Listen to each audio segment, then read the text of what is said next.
Hello, I'm Jeffrey. Welcome back to my channel. This is part 3 of the video Journey to Reclaiming My Health. On January 28, 2026, okay. My life took a turn and I learned baga na-operahan na ako. And ang tawag dun sa opera na yun is incision and drainage to treat the perineal abscess. Tinanggal nila at least 400 ml of infected fluid, nearly half a liter. The physical pain, wala na. But the real battle was just starting. No?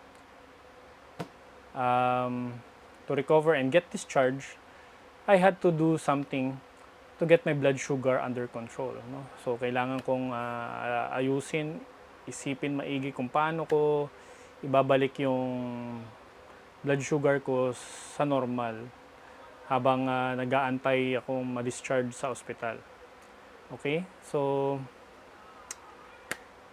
day 2 ng aking hospitalization, so I realized I couldn't keep eating the way I should be eating. No?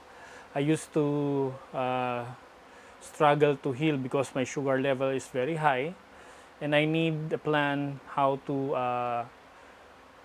manage my blood sugar by managing my diet. Luckily, my sister is a vegetarian, helped me understand the science how to eat and manage my blood sugar. But I'm not going to be a vegetarian. ay hindi ko kaya. Mahirap tanggalin.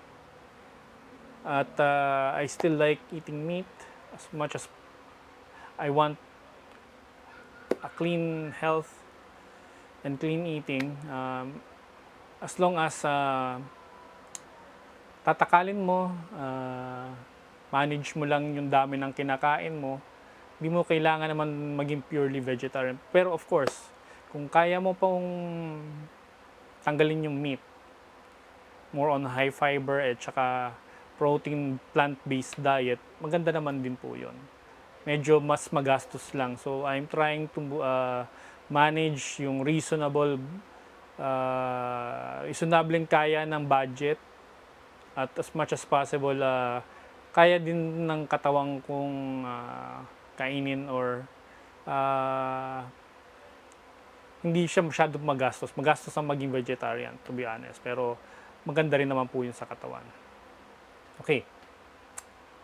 There's a 4-step process na naituro sa akin kung ano yung dapat kong gawin para hindi masyado mataas ang pag-spike ng blood sugar. So, ang una is, ito yung pinandaan ko na tinuro sa akin na ang una kong kakainin ay fiber. Always start the meal with green veggies. Think of fiber as a safety net.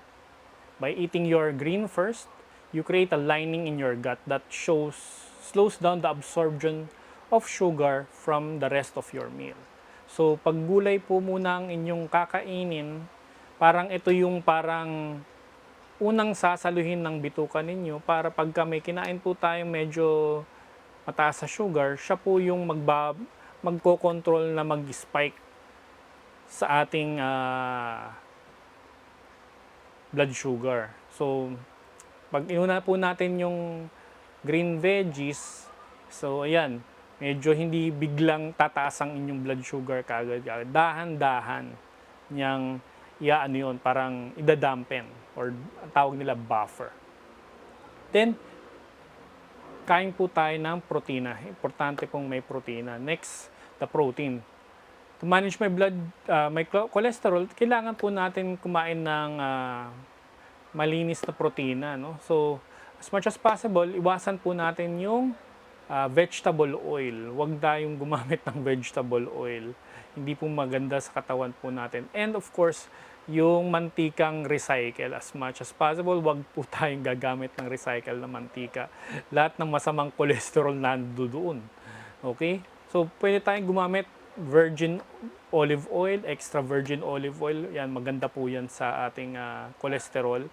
And of course, strengthen our body to repair yung parang pagka kinakain po natin, ginamitan po ng virgin olive oil yan, maganda po sa ating cholesterol po yan at malinis po yan. At wag po na yung masyadong wag masyado naman din po madami. So, yung tama lang.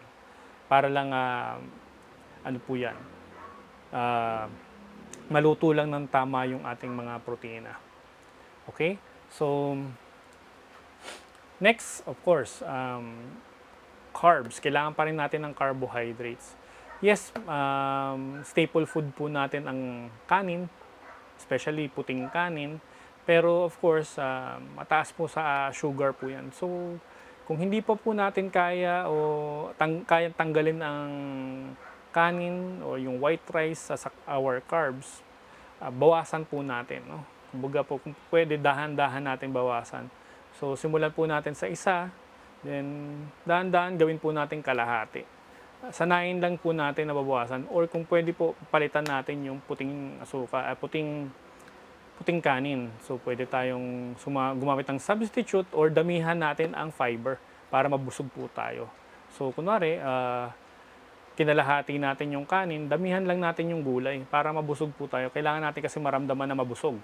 Then, kung pwede natin palitan yung puting kanin, either complex carbs like kamote o sweet potato or wheat bread, para lang medyo hindi mataas po sa blood sugar po natin yung carbohydrates. Kailangan din po natin yan.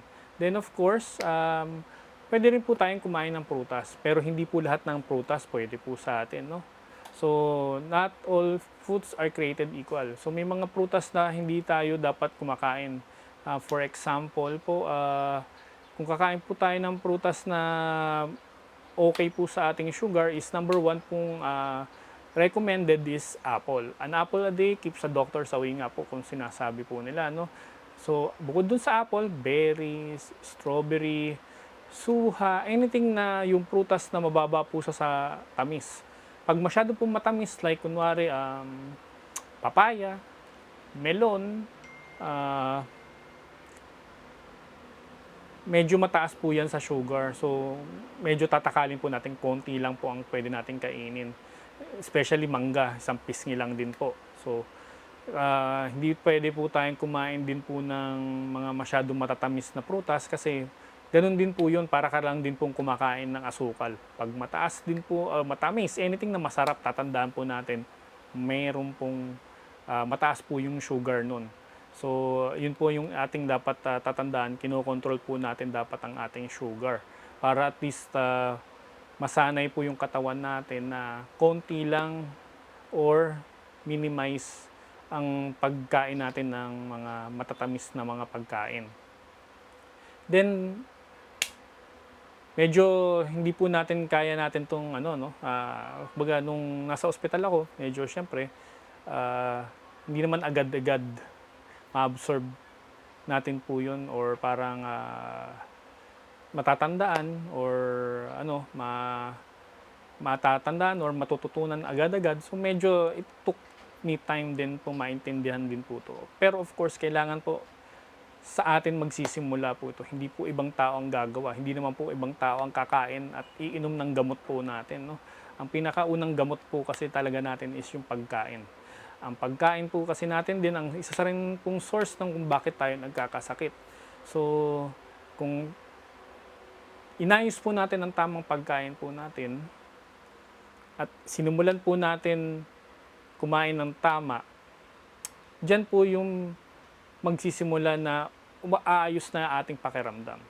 So, tatandaan po natin, anything na sobra, masama, anything naman na po kulang, masama din po. So, kailangan lang din po natin itama. Pag tama naman po, ang pinaka-next natin dapat dyan is ituloy-tuloy po natin gawin yung tama. Pag once na nasanay na po tayong tuloy-tuloy natin ginagawa yung tama, makakasanayan po yan, nasa isip na po natin, nasa ano. So medyo hindi po yun madali. Madali lang yan sabihin. Kailangan din po natin yan gawin. Once na masanay tayo pong gawin yan, so paano? So medyo yan yung next natin pag-uusapan, paano. Paano natin magiging consistent itong bagong normal sa pagkain. Kasi hindi po kasi madali po yan, lalo na pagka nagkakaedad po tayo, lalo na pagka nasa 40s and 50s na po tayo, medyo yung mga nakasanayan po natin, medyo mahirap na pong baguhin. So, napakahirap alisin na masamang habit, no? Na kailangan pong tayo po ang magsisimula. Kumbaga, ito yung mga pagkain natin na nakaugalian na ang hirap tanggalin. Nakaugalian. So, pero of course, once na natutunan nyo na po yung tamang pagkain, ang next na step na po yan is kayo po ang mag-ipapa-implement po niyan at kailangan pong sumunod. Pag hindi po kasi tayo ang gumawa ng paraan para sumunod po dito, wala rin pong silbi ang ating mga gamot. So, hindi rin po tayo gagaling. So, it should start for you. Okay. Ito yung hindi parang fad diet lang, no? Ito po yung normal na po pagka tayo po na-diagnose na diabetic. Sa susunod pong video, pag-uusapan po natin kung paano po yung importante ng pag-train ng number one na the most important muscle of our body. It is our mind, o pag-iisip. I'll be sharing how to develop a discipline that makes habits stick and mental shift required to win this battle. No? If you are on a similar journey, hit the subscribe button and let's get healthy together. I'll see you in the next video. For now, goodbye.